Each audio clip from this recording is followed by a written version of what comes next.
여러분 요즘 봄이라고 축제 많이 하시죠? 지역의 지자체에서 하는요. 자, 그럼 한국에 축제를 얼마나 많이 하는지 알고 계십니까?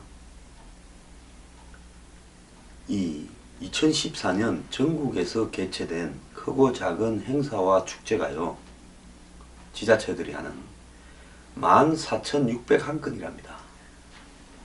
자, 이거 전부 돈 들어가는 일 아닙니까?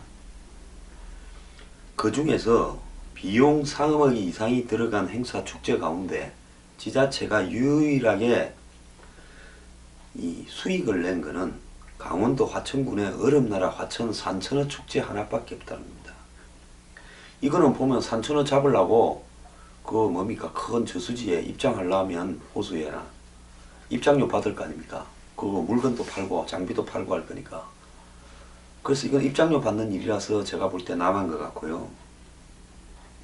이게 어떻게 알려졌는가 하면 행자부가 구축해서 이제 5월 1일부터 본격 서비스를 시작한 지방재정통합공개 시스템을 보면 나오는데요. 지자체가 주최한 비용 3억 이상의 행사와 축제는 361건이었다고 합니다. 지자체가 가장 많은 비용을 투입한 행사는 충북도의 오송 국제바이오산업 엑스포인데요. 145억이 들었는데 34억 3천만 원밖에 못 벌었답니다. 110억 적자를 봤고요. 강원도도 생물다양성 협약 당사국 총회에 81억 5천만 원을 투입했지만 수익은 한 푼도 없었답니다. 이거 뭐 생물다양성 협약을 왜 강원도가 총회를 갖다가 해가지고 남 좋은 일 시킵니까? 부산시도 부산국제영화제에 64억 4천만 원, ITU 정권회의에 42억 5,900만 원을 투입했지만 한 푼도 못 건졌답니다. 요즘 문제가 많은 부산국제영화제요 60억 4천만 원을 투입했습니다. 이거요 저들끼리 하라고 줘버리고요 돈은 끊으십시오. 광주시는 광주 비엔날레에 38억 8천만 원을 투입하고 21억의 수익을 올려 순수 부담액이 17억이고요. 진주는 진주국제농식품박람회와 남강유등축제에 각각 26억 1,800만원과 22억 4,700만원을 부담했고, 전주시는 전주국제영화제에 21억 7천만원 요즘 하지 않습니까? 부천시는 부천 판타스틱 영화제에 18억 8천만원 순수 부담했답니다. 일본에 보면 이 홋카이도에 그 멜론으로 유명한 유발이라는 조그만 동네가 있습니다. 그 동네가 겁도 없이 한때 국제영화제를 주최했다가 그 유바리시가 완전히 부도가 나가 파산해 버렸어요. 학교들도 다 옮겨가고 공무원들도 다 옮겨가고 벼가 돼 버렸습니다. 자, 그래서 이런 어떤 361개 주요 3억 이상 들어간 축제 중에서 남는 장사를 한 게 이 축제 산천어 축제 하나뿐일 정도라면 남은 거는 뭐 하려고 하는가 하는 지금 의심을 해봐야 되는 거 아니겠습니까? 자, 행자부 관계자는 지방 축제나 행사는 지역 주민의 삶의질을 높이는가, 지역 문화를 알리는가, 지역 경제를 활성화시키는가 이런 거를 따지고 자기들이 주장하는 목적이 되는가를 따지고 해봐야지 그냥 무조건 이렇게 해가지고 한마디로 지자체장이 거기에 자기 선심 쓰듯이 하고 또 그런 걸 축제하면서 돈도 좀 빼돌리고 이러면 됩니까?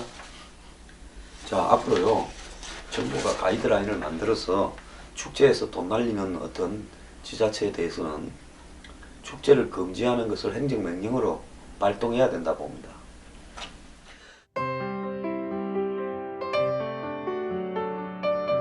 뉴스 브리핑은 저나 미래경영연구소 혼자만 하는 것이 아니라 대중들의 힘으로 정론 방송을 만들어가기 위한 일종의 국민 계몽운동이라 생각하고 있습니다.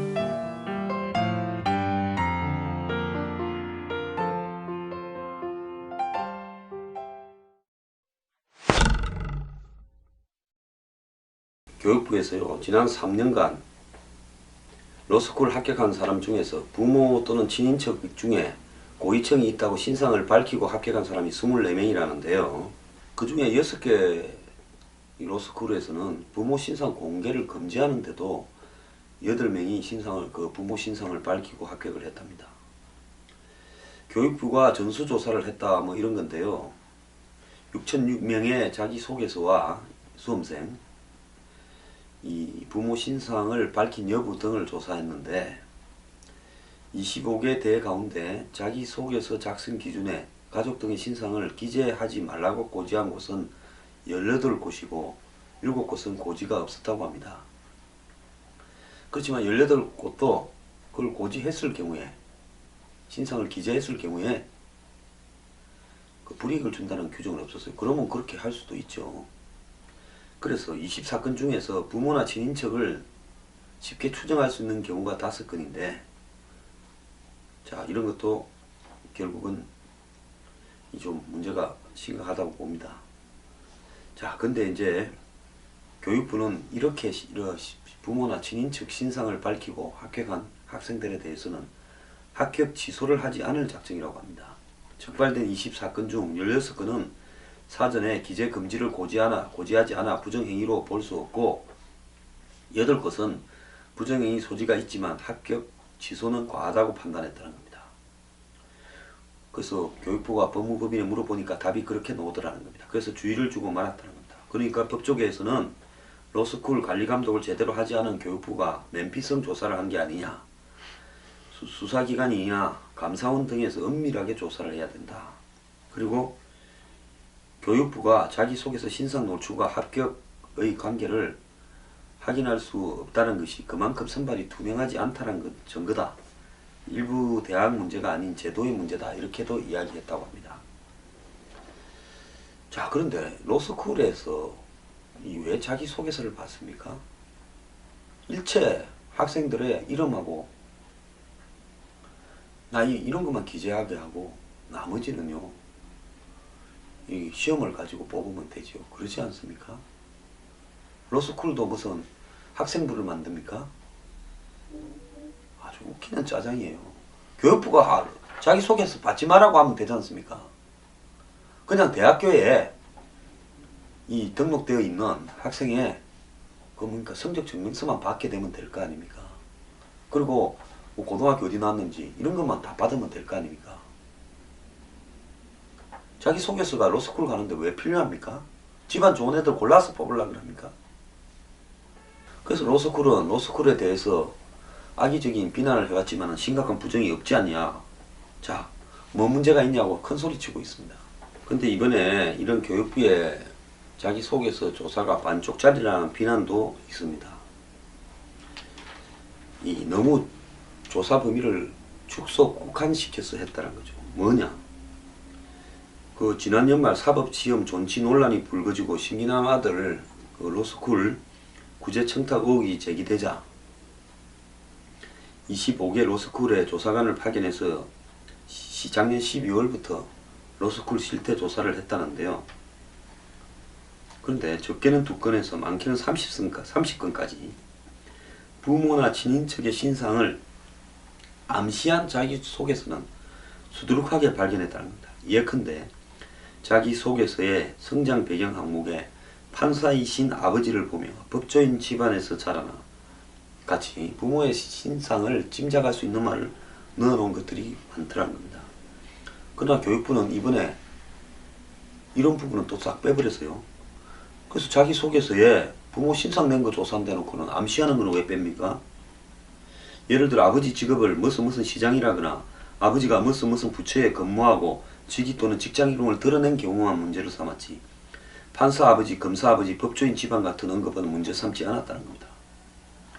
또 이번 조사가 학생 자기소개서 중심으로 이루어졌을 뿐 개인적 입시 청탁이나 음성적인 부정행위에 대해서는 조사를 하지 않았기 때문에 로스쿨 입학 청탁 실태를 폭로한 바 있는 경북대 신평 교수는 구두 청탁이나 전화 등 다른 형태의 입시 부정에 대해 잡아내지 못해 한계가 명백한 조사였다 이렇게 이야기합니다. 교육부 하려면 똑바로 하고요. 안 하려면 치워버리지. 왜 장난을 칩니까? 그러니까 안철수가 없애라는 거 아닙니까?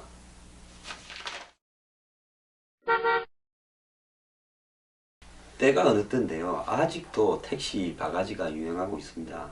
한 콜밴 택시 기사가 일본인 승객을 태우고 2km를 간 뒤에 요금으로 33만 원을 요구한 사실이 일본에 알려져서요. 개망신 당하고 있습니다. 이번에 그래도 엔화도 조금 그 환율이 그렇게 진정이 되고 이러면서 이번에 그 연휴 기간에 5월 초 일본 관광객이 굉장히 많이 왔답니다. 모처럼요. 한일 관계가 악화되고 엔화의 하락 때문에 굉장히 안 왔죠. 근데 이런 일들이 벌어지면 어떻게 되겠습니까? 이 지난 금요일 밤에 서울의 한 도로에 외국인 여성들이 택시를 잡고 있었는데 이 외국인 여성으로 가장한 사람이 서울의 한 구청이 일본 여성을 갖다가 고용을 해가지고 택시기사가 요금을 제대로 받는지 잡으려고 그랬다는 겁니다. 이들은 외국인이 즐겨 찾는 명동이나 동대문 일대에서 일본인 관광객으로 가장한 승객인데요. 상당수의 택시기사들은 미터기를 정상적으로 작동해 기본 요금부터 시작하는데 남산타워 아래 줄줄이 서 있는 택시들은 좀 이상하다는 겁니다. 하루 종일 저도 가끔씩 거기에 대학 강의가 있어서 지나가면서 봤을 때 보면 거기에 택시들 막 이렇게 세워놓고 있습니다. 하루 종일. 저 사람들은 뭘로 저렇게 돈 벌어 먹으려고 다니면서 손님을 안 찾고 저기 서 있나 했는데 손님을 기다리는 택시들은 외부 표시등을 켜야 하는데 이들은 다 끊었다는 겁니다. 이 중 한 대를 골라 타자 기사가 대뜸 물어봅니다. 한국말 할 줄 알아요? 묻는답니다. 딱 사람 보고 외국 사람 같으면. 관광객이 확인한 기사는 목적지에 도착하자 황당한 요금을 요구합니다. 12분밖에 안 됐는데 5만원 나왔다는 거예요. 자, 암행단속을 서울시가 하고 있다는 데도 불구하고 적발되는 사람은 그냥 최대 60만원까지 과태료만 문다니 적발될 가능성은 매우 적기 때문에 이 짓을 하는 거 아니겠습니까? 법을 고쳐가지고요. 정말 저는 외국에 갔을 때 저도 경험이 있지 않습니까? 옛날에 터키 내려가지고 이스탄불 공항에서 택시를 탔더니만 소피아 성당 쪽으로 가자니까 한참 엉뚱대로 가고 있더라고요. 그러다가 좀 화를 내니까 또 금방 바로 가더라고요. 이런 일들을 겪으면 굉장히 기분 나쁘죠. 그런데 마찬가지로 이런 일들이 지금 한국에 문제가 된 지가 몇십 년째인데 아직도 이렇게 된다는 것은 이렇게 걸린 택시는 과태료를 부과하는 게 아니라 택시 면허를 취소해버리고 실형을 살려야 된다고 저는 보고 있습니다.